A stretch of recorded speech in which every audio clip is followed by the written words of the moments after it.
Alright, time. It's, okay, I'm just gonna say it. Paramount, go fuck yourselves. Fuck you for mispromoting the movie. Fuck you for barely promoting the movie on social media or elsewhere. And fuck you for releasing it in only 2 countries in the whole world, literally a whole month before everywhere else. Seriously, at TF Hype Guy on Twitter did more to promote the movie than you did. Alright. So yeah, Transformers 1. I finally got to see it the other day, and I'm only now recording it because, well, I was busy as hell yesterday. Uh, and yeah, I'm just gonna say it. This is the best Transformers film we've ever gotten. Like, since the original, this is the best one. Uh, alright. So, how do we want to start this off? Like, I guess the general plot synopsis would work.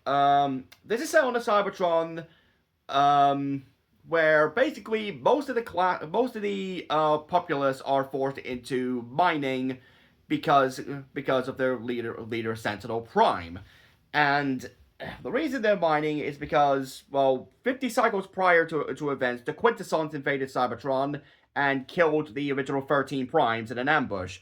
And with the 13 Primes dead, the Matrix of Leadership disappeared. And since the Matrix of Leadership controls the flow of energy on Cybertron, that's what resulted in the creation of this new caste system. And it's in this caste system where we meet our protagonists, Orion Pax and D16, the characters who would eventually become Optimus Prime and Megatron. And Orion is basically constantly like breaking protocol, breaking the rules to try and get into the archives and see if he can somehow find a clue to the location of the Matrix of Leadership, which hey, if they're able to do that, they're able to get the flow of Energon back. Thus, it would necessitate the mining operations anymore. As for D16, he kind of goes along with it while also making sure to save Orion's ass every time he gets into trouble. And he's also apparently a fanboy of Megatronus Prime in particular. Which, okay, it is kind of funny, like, actually seeing Orion and D16 as pretty much the best of friends in kind of a different way. Like, it is basically the expected backstory now that Orion and Megatronus will say they always had a backstory of at least being good friends before things went to shit and the war began. That is in and of itself the common backstory now for Optimus and Megatron. But I don't remember one where both of them were in the exact same occupation. So I guess it kind of shines a light on the inevitability of the tragedy that would eventually come from how they diverge from each other. Anyways, during a mining accident, their manager, Elita One, she gets fired from a job to get sent to waste disposal. So, and she'll be important later. After that, everyone the working series of events that Orion enters himself in D16 into the Iacon 5000. Basically, basically their version of NASCAR, just a one giant extreme race. But the problem is, much like pretty much every minor class of Transformer, they don't have transformation cogs, so they pretty much have to rely on their jetpacks in order to even compete in the race. And they would have won had it not been for the. I mean, they do make it pretty far, and they do get like recognition from the other miners because, well, Orion believes that doing this can prove that everybody is more than meets the eye. That's the movie's words, not mine. And this obviously gets Sentinel Prime's attention, and initially he seemed to actually love the idea of miners actually like moving, like actually standing up for themselves and showing the potential that they have, while also showing off his eyes and ears, as well as, well, calling what she is, secretary Arachnid, which, oh man, I was not expecting Arachnid of all characters to be in this film. Like, obviously I know her from Transformers Prime. We all know her from Transformers Prime. But I wasn't expecting her to be used as one of the main antagonists in this film. But, it actually works really well, especially since this Arachnid is, I'm going to say, I actually think she's creepier than the Prime version.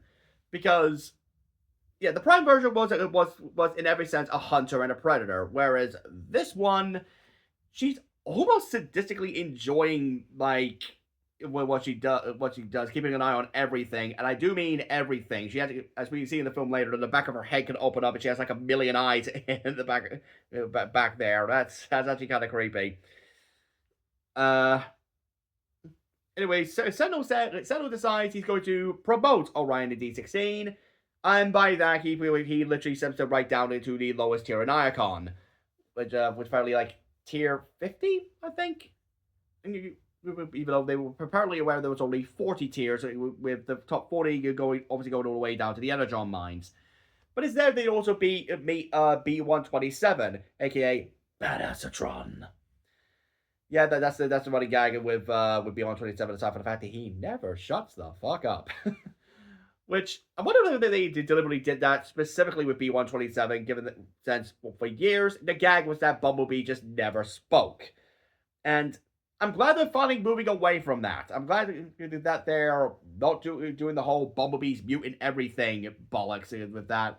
I was tired of after the first movie, and it just got more annoying with each every other movie they did it, as well as like in Prime and in Cyberverse. Like I was sick of Mute Bumblebee. I mean, yeah, his own standalone film made it work, but the fact that it took that long for it in order to actually work. So yeah, B127, quite the chatterbox, because well, he's pretty much all alone down here. It says all they do in that space is watch garbage be incinerated, as well as pick up anything valuable. And what did you know? One of the things he happens to pick up is a chip containing a set of coordinates and a holographic message from one of the original 13 primes, Alpha Trion, which obviously leads to Ryan deciding, hey, if we follow these coordinates, we might be able to find the Matrix and restore Cybertron back to its golden age. And I like it. I like that Orion is that they're obviously establishing what Orion's character arc is right from the start. His thing isn't just simply he breaks protocol, so he's automatically meant to be admired. No, he actually does inspire people to, to act, to stand up, to rise, as it were. And we do see later in the film this results in both good and bad. Excuse me. This results in both good and bad when we see what happens with D16. With D16, he is constantly. Sorry, I'm really burpy today for some reason. Anyways, we see with D16, he is frustrated at Orion's. Not just you're constantly breaking a protocol, but also like the risks the risk that Orion keeps going to just for something small, like say an energy, just information or getting into a race. Anyway, so they along with B127 decide to hop on I think an Energon transport train. And what did you know? Alita just happens to also be on that train and gets trapped on it when she discovers the others are there, and because of the chaotic terrain of the other planet, because they live underground, while avoiding Cybertron's surface. They go up there, and the Cybertronian surface apparently keeps like shifting and changing, and I actually like that. That's actually a pretty cool idea to incorporate as part of Cybertron itself, because more than not with Cybertron, it's just a case of here's a roughly moon-sized planet with a bunch of cities and robots in it. With this one, you get to see much more of like the surface, how it's all metallic, and how it actually keeps on shifting, and kind of like how continents tend to do, or even with stuff like earthquakes. We even get to see like some of the wildlife there, like these robotic deers, gazelles. I'm not sure what they are. And they actually have like the little ear things they have. They have like warning systems, so they turn red whenever there's danger nearby, and that's actually kind of cool. I think we even kind of like a nod to beast machines as well, with how they also find like organic grass on the surface, which I don't know how that will work on a Cybertron that does definitively say that this Cybertron is Primus. After it transformed itself into the planet.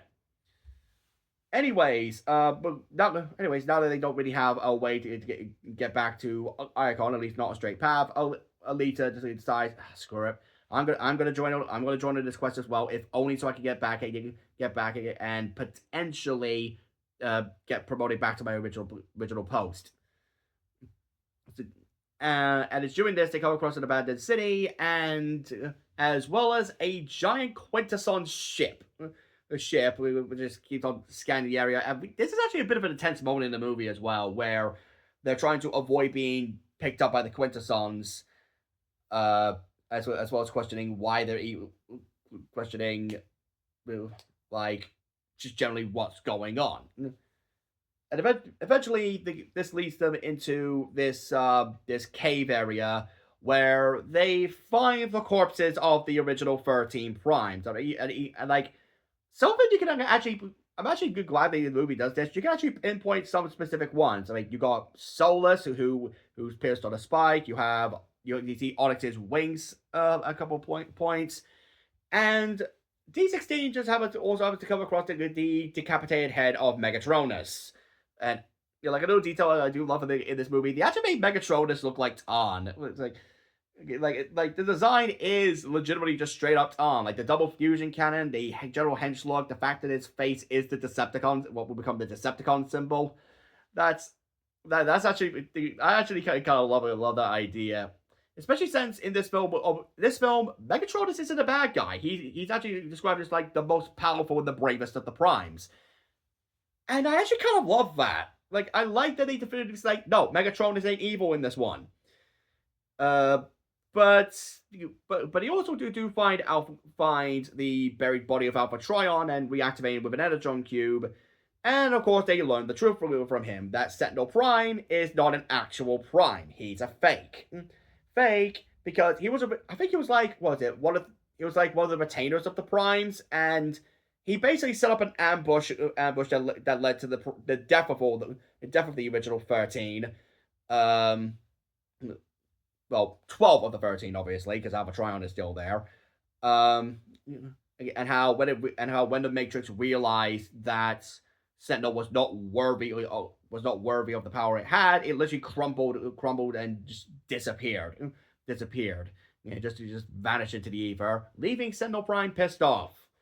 So yeah, just like as we expect, Sentinel Prime is kind of an asshole. In fact, I've actually seen some comparisons on Twitter in that where he's basically described as the Transformers Universe version of Homelander from The Boys.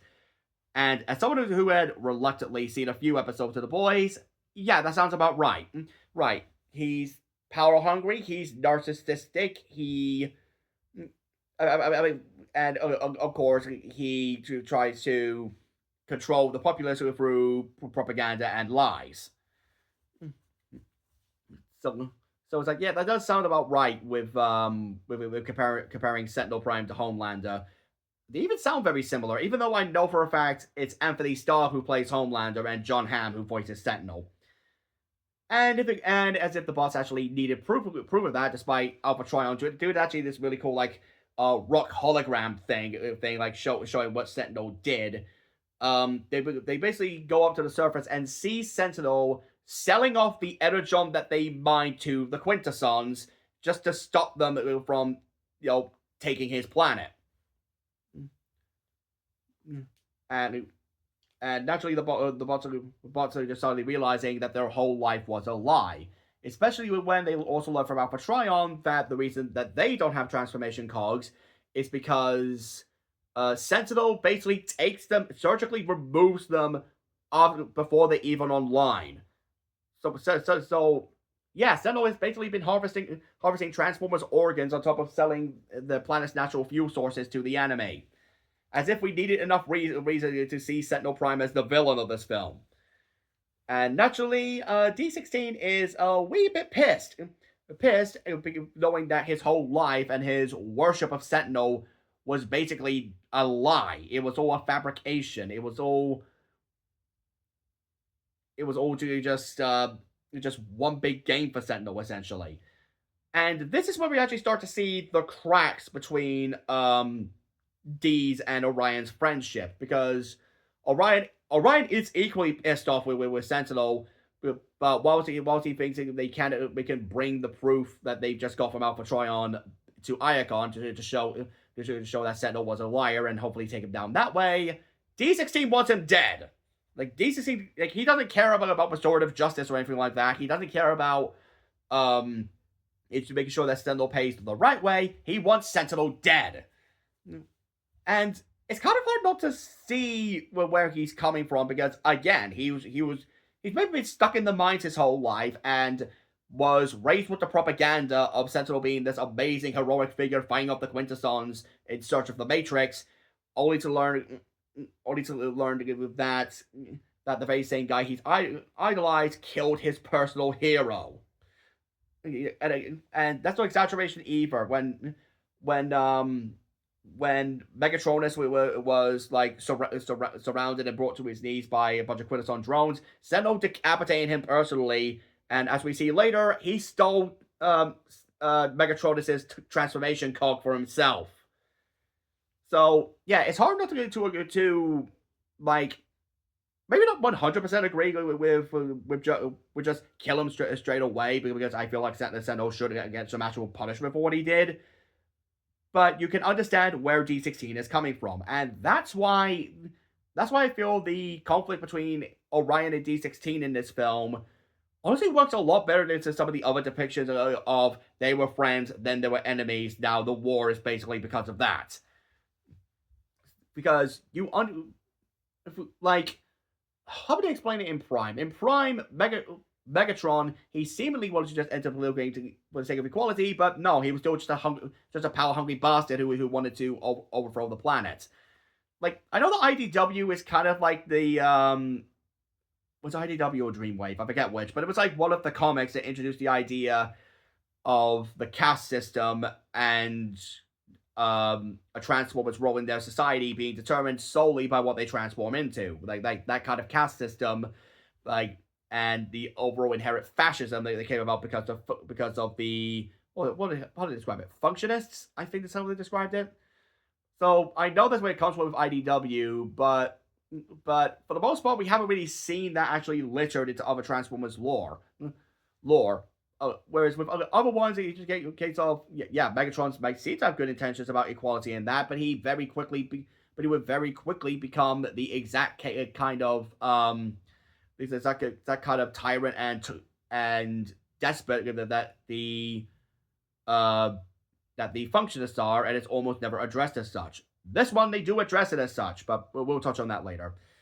Anyways, Alpha Trion, in spite of D's outburst, of course, it senses that all four of them have the potential to make Cybertron better, and thus gives each of them one of the cogs of the Fallen Primes, which that's actually a bit morbid. Alpha Trion, like, I'm sure that the Primes do appreciate you making sure that parts are put to good use, but you're still kind of harvesting their organs, my dude.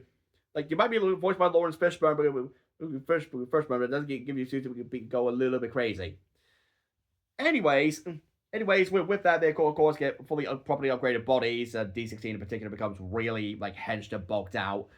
One thing I do love about like D16's like initial design, like before he gets his first cog, they gave him a black helmet and yellow eyes as like a nod to the original, what was it, the original advertisements for the G1 Megatron toy. That's like what he looked like. He had the black helmet and yellow eyes instead of the great bucket helmet and red eyes that he of course would become more iconic for. And honestly, I think more Megatron should have that as part of the design. To just have the black helmet, have the yellow eyes. I don't know, something about that I think kind of works for Megatron. Anyways, this is where Sentinel's forces, of course, detect that Alpha Trion is there, and they run with the proof that they have. Alpha Trion gave them like a little data chip that had the proof that they need to show that Sentinel lied about everything. And it's during the attack that Alpha Trion is captured by Arachnid, and it's in the scene that Quartet discover that they try to figure out how exactly they can transform. And I do kind of love how it's handled, because I mean, yeah, it is played up a little bit for laughs, but the way that they handle it's less than a case of, oh no, this is happening to me. What's going on? That kind of thing. It's more a case. It more feels like little kids trying to figure out how their toys transform for the first time, like trying to figure out how something like this can transform. And yes, I have party wallop. I caved. Anyways, but eventually they do obviously figure it out. They're able to drive around. Uh, like a good example of like what happens like during the transformation scene. Like B gets most of the way, but his arms are still stuck out, and he doesn't have any wheels. Elita, her legs touches like the front part of her motor, like one of the front wheels of her bike mode. Orion's head gets stuck in gets stuck in his chest. One of D66's legs like extends outwards into a tread, and he's like limping around like he's got a peg leg. It's see, that part is actually funny. Paramount, if you want to show funny stuff in your trailer, don't just show all the funny bits of the movie and push it as that being the sole thing in the movie. Anyways, they're eventually able to get their vehicle modes properly. B already gets his after he crashes and his wheels just pop out. But as they're about to be attacked, but by I assume they're called the Viacon drones. D comes in and actually blasts him in his tank mode, and actually seems happy with the power that he has now. And it seems his power very, very quickly goes to his head as he snatches the chip from Orion, so they can like find a way back to Iacon. And there's a bit of this really, really tense moment, where he actually he's like, I've got this. And that actually scares Orion a little bit, so he actually backs off. Okay, just start a little bit. Can we really draw attention to the fact that Brian Tyree Henry killed it as D16 in this film? He was really bloody good. Like, I wasn't really sure with the casting at first, with Chris Hemsworth as Orion, Brian Tyree Henry as D16, Scarlett Johansson as Alita, and Michael Keegan Key as B127. I wasn't sure about the casting at first, but surprisingly they do a good job. And again, special shout out has to go to Brian Tyree Henry for his role as D16. Like in the scene I just mentioned where D's like ranting about wanting to kill Sentinel, you can feel the anger, you can feel the pain, you can feel just all that hatred that D16 has now upon realizing the truth of everything he's experienced. Like Brian just does a good job as D16. That's all it needs to be said. So it's on their way back to Iacon. Iacon, of course, Orion and D16 start showing the ideological clashes again, where D wants Sentinel dead, and Orion just wants Sentinel to be brought to justice. But they don't get far as the Quarter are then attacked by the High Guard. High Guard, who were originally the warriors who served the Primes. And what did you know it? They're led by Starscream. It's like as soon as they wake up, Starscream is like, you're either spies or you're incompetent. Like, I know that's not a very good Steve Buscemi impersonation. Anyway, can we just acknowledge this weird that Steve Buscemi has been in 2 Transformers movies as separate characters? Because he was Day Trader in The Last Night. I would forgive you if you forgot that even happened. And now he's here as Starscream. And honestly, I kind of love the idea of him playing Starscream even more. Because his voice is... It's not overly scratchy, it's not overly raspy, and... I don't know, just something on his tenor just works really well for someone like Starscream. Like, if Steve Blum can pull it off, Steve Buscemi can. Anyways, yeah, it's also doing another funny little bit where they apparently just like taped over B127's mouth because he just would not shut up while he was unconscious somehow, and yet he's able to tear it off. And Shock was like, "I told you we should have done it tighter." Like that bit was legit. Like there are some good moments of humor in this film. Also, John Bailey is there as Soundwave, which, okay, like, I'm glad they keep making sure to keep John Bailey on for more stuff, because he does really good Transformers voices. Like, remember, technically his first official Transformers thing wasn't Bumblebee, it was the Machinima Combiner War series, it's Optimus, and I love him, he's a really cool guy. He cannot pull off a serious Optimus, I'm sorry. like a jokey Optimus, sure. Serious Optimus, not really. Anyways, another thing that I do like about this scene, it kind of reminds me that this film is also guess the cameo because there are so many like background characters in this film. Like I count it a dozen. Like Ironhide, Prowl, Ratchet, Brawn, RC. Well, obviously Jazz is there. I think you see Cup at one point. Apparently Chromia is there. Of course, all the secret, like you got Thundercracker, Skywarp. I think Slipstream's there. All the Coneheads are there. Pretty sure you see Nacelle as well.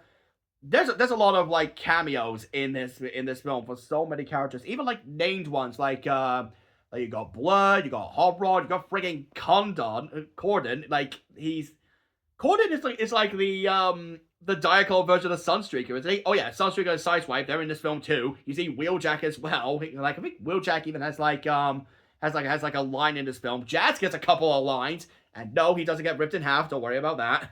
So yeah, you got lots of character cameos in this film, and I'm happy that they made sure to remember, hey, not everybody's a drone. They can have their own like separate designs and all that. Anyways, any, initially Orion tries to tell them they have proof that Sentinel was a traitor, and they're gonna bring it to Iacon. But of course, D16 thinks that the High Guard are cowards because they've apparently been attacking from the shadows this whole time. Nobody making like a legit open rebellion, which Starscream doesn't exactly take very well. Leading to the first proper fight between the two, and this is another really good moment for D16, where he's actually choking out Starscream, and as he's about to punch him, his fusion cannon pops up and forms for the first time. And Starscream, after he got his voice crushed, like, no, please, mercy. It's like that is such a good way to establish the rivalry between Megatron and Starscream, as well as just a really good dark moment for the introduction of the fusion cannon. Like I knew he was gonna get it. Obviously, it's Megatron. It'd be weird if he didn't have a fusion cannon. But when that popped out of his arm, I was like, oh shit! Like, they're going there. They're really going there. It was such a dark moment. It's especially when D16 starts giving a speech, rousing up the High Guard, and getting them to agree to basically storm Iacon and kill Sentinel, whilst Orion looks on in abject horror at all of this, seeing his friend lose his way. That's such a good way to show like how far D is falling, and as well as how scared Orion is of all of this. And then like another detail I've noticed, looking back on the film, D's eyes are slowly over the course of the film shifting hue. So like I said, it starts off as yellow, and then shortly after his eyes start turning orange. You even see like little flickers of red throughout the whole thing. Such a good attention to detail with this thing. Unfortunately, this is where Sentinel's forces attacks as they were able to track our main quartet to where the High Guard were hiding, and we're able to either kill or capture most of them, with D16 and B127 being captured, whilst Orion and Alita are left behind and presumed dead. But there's something I have to ask: why is most of the characters have names, but a few of them don't? Excuse me. Because you got Orion Pax, then you got D16. They're working on the same tier, so it's not like that's a class thing or anything. Same thing with Elita being their manager and their supervisor. It's like, and then you get the B127, who's on the lowest tier possible, but everybody else has names. So what's that about? I know where D16 actually comes from is a reference to the Japanese packaging of the original Megatron toy. That's his identification number. But I don't know, something about most of the characters having names, while D16 and B127 only have serial numbers. It's weird. Anyways, obviously at this point Orion's feeling defeated. He's feeling lost, and Alita gives not the greatest pep talk to get him out of his funk. She literally starts the speech off with, I'm better than you at everything.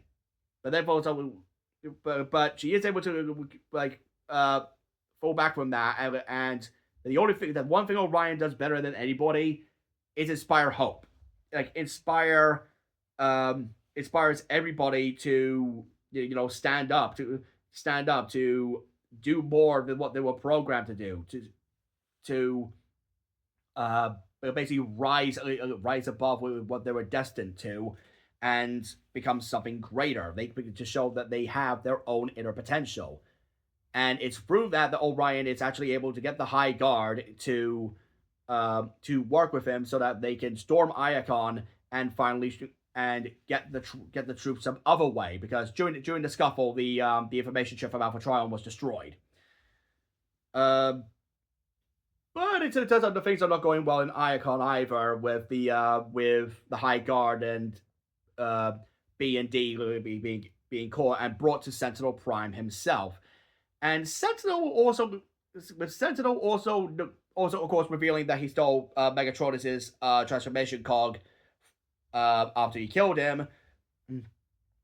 And okay, this is a really fucked up thing even for Sentinel to do. He notices that D has like a decal of D16 on his shoulder that Orion gave him like much earlier in the film. So he decides to plaster that onto his chest, and then brand it onto his chest to make the original Decepticon symbol. And it's like, dude, that is insane. Like, I guess it's also emphasized that everything that D16 has ever did, all it ever did was just take from D16. Everything that Sentinel did left D16 with nothing to lose. And the way that D16 like continues like to stand up and stare Sentinel right in the face, like defy his order, that's I can definitely see why the High Guard would probably be inspired by him, to stand up, to rise up, as it were. But it's here that Orion and the rest of the High Guard who weren't captured. Oh, Jenny, I'm recording. You know I'm recording. Seriously. Anyways, sorry about that. It's at this bit where Orion and the High Guard attack the city, and they decide to go to get their proof another way by kidnapping Arachnid and basically showing all the stuff that Sentinel said to the city from her brain. Which, okay, I can definitely see that working.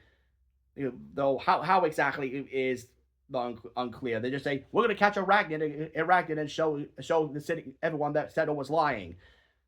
Like, what do? Do you get like a cortical psychic patch? Do you like plug that into the back of her head? Does that even exist in this universe?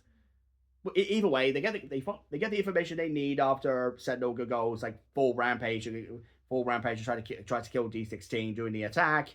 And of course, the truth is revealed, and D attacks Sentinel with the intent to kill him. But of course, Orion keeps on getting in the way and telling him this is not the way to do this. And he doesn't want his friend to become exactly like Sentinel. But at this point, D doesn't care. He just wants Sentinel dead at his feet. And Orion gets in the way of one of D's shots, and D actually initially saves him, asking why he did this. But it's here that we finally see D16 go and Megatron awakening. Because as he's holding on to Orion, he actually looks so conflicted and so angry before just saying, "I'm done saving you," and lets him fall. And it's like, that is such a powerful moment. And if only it wasn't spoiled to me by my friggin' Twitter. Seriously. This is why you don't release a movie a month after it's released in only 2 places. But yeah, it's here we actually get to see the simultaneous transformations of Orion and D16 to Optimus and Megatron. Because Orion's nobility and compassion leads to, as well as being able to get the miners to stand up and fight against Sentinel. But basically, it leads to him being acknowledged by the spirits of the other primes as being worthy of the Matrix of Leadership, which of course they give to him, and it automatically repairs him and upgrades him into Optimus. Meanwhile, with D16, he literally tears Sentinel in half, in half and finally has him dead at his feet, and says, no more false prophets, no more Age of the Primes. Age of the Primes. I'm going to lead us all into a brighter, better future where no one is deceived.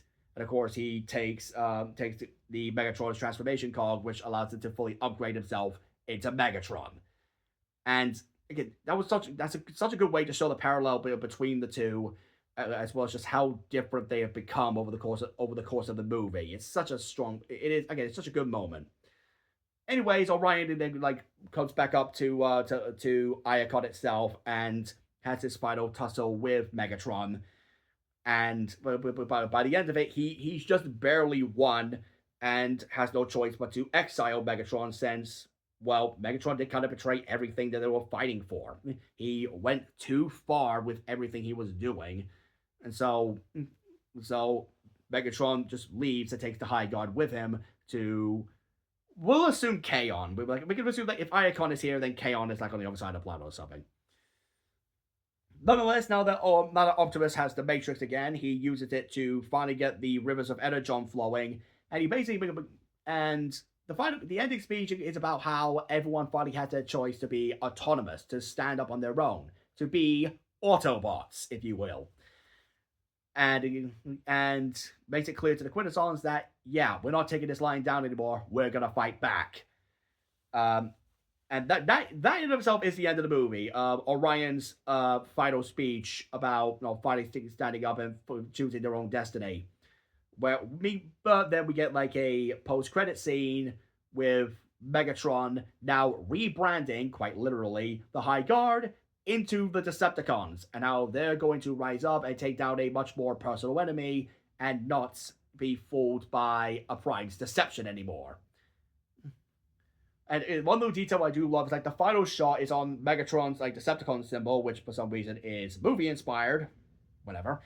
And just because before the Decepticons shooting laser beams into the air, you actually see the color of it. If I could just show you real quick, going into that. The way that the laser shots are going up makes it look like the Decepticon symbol is actually this color instead of just the flat purple that actually is. All right, so Transformers 1. It is a really good film. I really don't know what else to say about it aside from Paramount, get your shit together, and please, if you do a sequel to this, make sure it's not a bomb this time and you promote it properly. It should not be that hard to ask. This is the film that Transformers fans have kind of been aching for since 2007, basically, or even much earlier than that, all the way back in 1986. They wanted another film like this that shows actual love and respect and reverence for the franchise while still willing to put a new spin on things. It's not just here's the exact same story you've seen a million times before. It actually does something new. It does something that actually pays tribute to the franchise that it's a part of. So yeah, if you're still on the fence about it, well, hopefully they actually still let it actually showing in America. I've heard that it's apparently been pulled from 300 theaters in the US. But make sure you actually go out and watch the movie. Show support for it and show Paramount we want more of these Transformers movies. Please. But yeah, that's it for today. Sorry there hasn't been any new vlogs of Kamen Rider Garv. I haven't been watching Garv episode 5. I'll have to play catch up, but I'm going to be busy this week, so don't expect them to be soon. All right, that's all I'm going to say. See you later.